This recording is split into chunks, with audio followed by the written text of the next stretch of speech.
Alamin ang latest weather update ngayon dito sa Sir Aris Official Weather News Today. Ating latest satellite images, makikita nga natin may mga kaulapan na nagdadala ng mga pag-ulan, particular na dito sa may silangang bahagi ng Visayas at Mindanao. Ito ay bahagi na intertropical convergence zone, habang malaki naman yung tsansa ng mga pag-ulan, particular na sa may silangang bahagi ng Southern Luzon. Sakop niyan yung ilang areas ng Calabarzon, ng Mimaropa, ng Camarines Provinces. Dulot naman ito ng shear line, maging ang bahagi ng Aurora ay maaaring makaranas ng maulap na kalanitan na may mga pag-ulan. Samantala, itong northeast monsoon o hanging amihan ay magdadala pa rin ng maulap na kalanitan at mga pag-ulan, particular na sa may bahagi naman ng Cagayan Valley region at ng Cordillera. Inaasahan nga dito sa mga susunod na araw ay posibleng lumakas pa itong northeast monsoon o hanging amihan, kaya posible itong bahagi, lalo na itong kanlurang bahagi ng Luzon, ay makararanas ng medyo malamig na temperatura sa mga susunod na araw. Samantala, ang intertropical convergence zone, itong mga kaulapan na ito, ay maaaring magpatuloy na magdala ng mga pag-ulan, lalong-lalo na po sa may bahagi ng Eastern Visayas. Kaya iba yung pag-iingat sa mga kababayan natin, lalong-lalo na nga sa may Eastern Visayas at Eastern Mindanao, sa mga potensyal na mga biglaang pagbaha o flash floods, at gayon din sa mga pagguho ng lupa o landslide. Samantala, base sa ating mga pinahuling datos, at least in the next 1 to 2 weeks, medyo malit pa yung tsansa na magkaroon tayo ng bagyo sa loob ng Philippine Area of Responsibility. At sa iba pang bahagi ng ating bansa,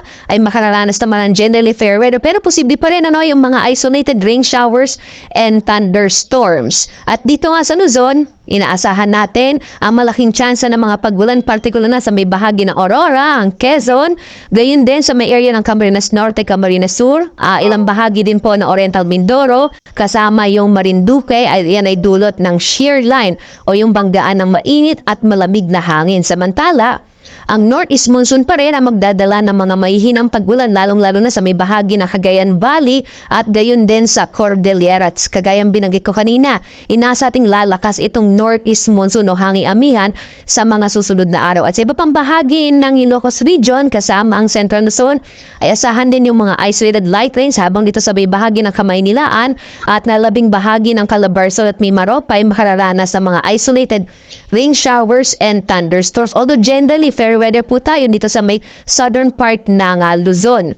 Agwat naman ang temperatura sa Lawag, 22 to 30 degrees Celsius, sa Tuguegarao hanggang 25 degrees Celsius, sa Baguio 15 to 22 degrees Celsius, habang sa Kamaynilaan 22 to 30 degrees Celsius, sa Tagaytay 22 to 29 degrees Celsius, habang sa Legazpi 24 to 29 degrees Celsius. Maglalabas naman tayo ng mga thunderstorm at rainfall advisories kapag may namataan tayong mga kaulapan na maaaring magdala ng mga pag-ulan sa mga partikular na lugar dito sa ating bansa. Sa may bahagi naman ng Palawan, Visayas at Mindanao, makararanas din ng generally fair weather.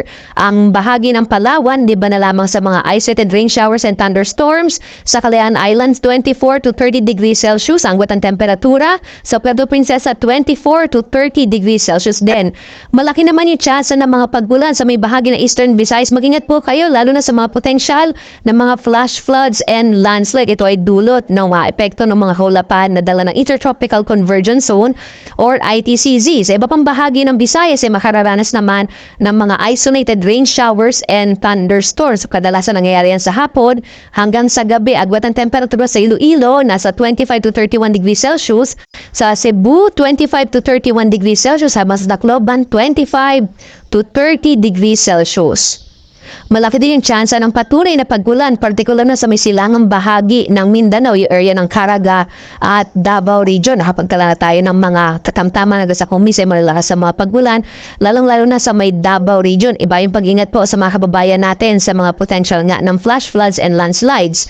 Sa nalabing bahagi naman ng Mindanao, mga isolated rain showers and thunderstorms naman yung mararanasan, dulot ng mga localized thunderstorms. Ang agwat ng temperatura ng Zamboanga nasa 24 to 33 degrees Celsius, sa Davao 24 to 32 degrees Celsius, habang sa Cagayan de Oro 24 to 31 degrees Celsius.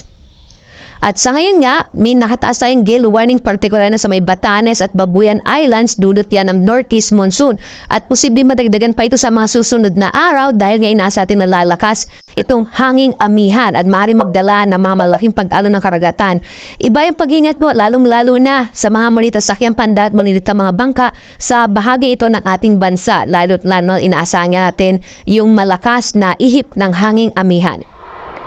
Samantala naman, ang araw natin sikat mamayang 6:23 ng umaga tulubog, ganap na 5:41 ng gabi.